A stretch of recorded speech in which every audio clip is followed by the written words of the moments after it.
The federal government is now releasing new information about the radioactive leak at New Mexico's low-level nuclear waste plant. Officials say 182 essential WIPP workers are still working above ground and are believed to be safe after 13 workers test positive for contamination. The radiation leak was detected about 2 weeks ago. The Department of Energy says the levels of radiation that escaped the waste isolation pilot plant's underground facility near Carlsbad are relatively small. They say it's about a quarter of what you would get from a chest x-ray. But the health risks for the people who were exposed are unknown. More employees are being tested. The DOE says the leak could have been caused by a roof or ceiling collapse, but they won't know for sure until it is safe to send people underground to investigate. They say a review of what went wrong and WIPP's future will be closely examined. I would also include, is the design appropriate and all of those things that go with that. We have to fix the immediate problem, before I can think about, what happens in the future here.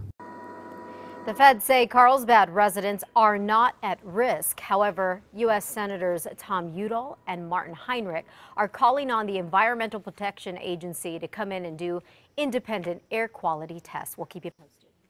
And conspiracy theorists are posting plenty of videos online claiming the radiation leak near Carlsbad is way worse than the government is letting on. Dozens of YouTube posts warn of far-reaching radiation threats, while the government says the radiation levels at their peak were actually less than what you would get in a regular chest x-ray. At this point, it's safe enough for workers to be at the plant, but some video bloggers say we all need masks, even claim we should get out of town. There was radiation still coming from that plant, and many residents are deeply concerned. It's going to get into the water, into all your farmland. It's going to be on your children's slides. Some online reports say Kirtland Air Force Base ordered 1,200 radiation suits as a result of the leak, but we got in touch with a base spokesperson who says that is simply not true. All right, we will continue to cover the WIPP story as it unfolds, and we'll have the latest anytime online at KRQE.com. At 5:03 now, the case of a teenager accused of murdering his adoptive mother and sister is tied up in some legal limbo right now, and it's all about whether he should be tried as an adult. You see, under state law, a juvenile doesn't know if he'll be sentenced as an adult until after his trial or plea agreement.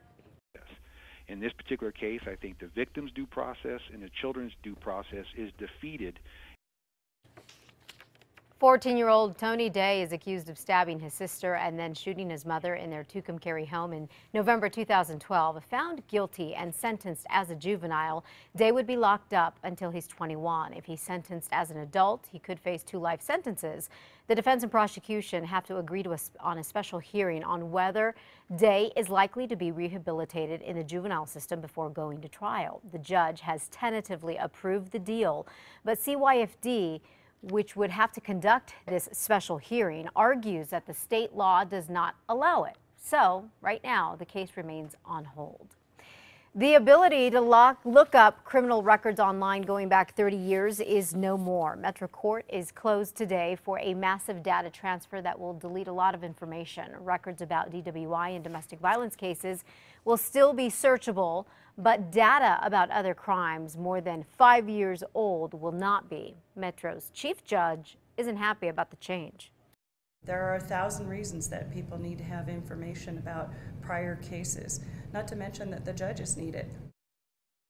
The judges will still have access to the cases, but on an older system. The state, by the way, is doing this because it could not afford the server space needed to house the massive volume of information. New Mexico's legislators averaged a little more than $16,000 in compensation last year, even though they don't get an annual salary. The Department of Finance turned over the records following a public records request by the Associated Press. New Mexico's legislature is part-time. House and Senate members get a daily expense payment. It's called a per diem. That's when the legislature is in session or during the rest of the year when traveling and going to meetings. The U.S. Supreme Court is now siding with Texas in a lawsuit against New Mexico about water in the Rio Grande. In a motion filed yesterday, the court agreed that groundwater being pumped in southern New Mexico could threaten the delivery of water to Texas. That state accuses New Mexico of allowing illegal diversions of surface and underground water of the Rio Grande near the state line. Texas argues that that it takes water away from farmers and people around New Mexico. New Mexico contends Texas is getting what is required under a compact between the two states. The states brokered a deal that stands to benefit Navajo landowners who want to lease their land to oil and gas developers. During a visit to Farmington yesterday, Governor Susana Martinez announced that San Juan College will work with the Bureau of Indian Affairs to process signed lease agreements that they have been stuck in the pipelines for months.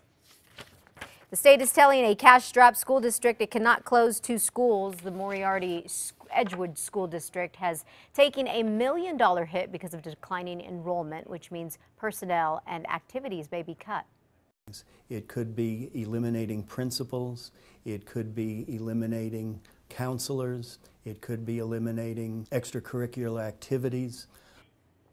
In December, the school board voted to close Edgewood Elementary and Mountain View Elementary because the district has lost a lot of students and with them a lot of money. The public education department didn't go for the closures, and now the district is working on other ways to balance their budget, with enrollment down about 40% from 14 years ago. That translates into a significant decline in revenue to run the district. Education Secretary Designate Hannah Scandera nixed the plan to close the 2 schools, saying the district didn't approve it and did not balance its budget. Sullivan says that they will likely appeal the decision.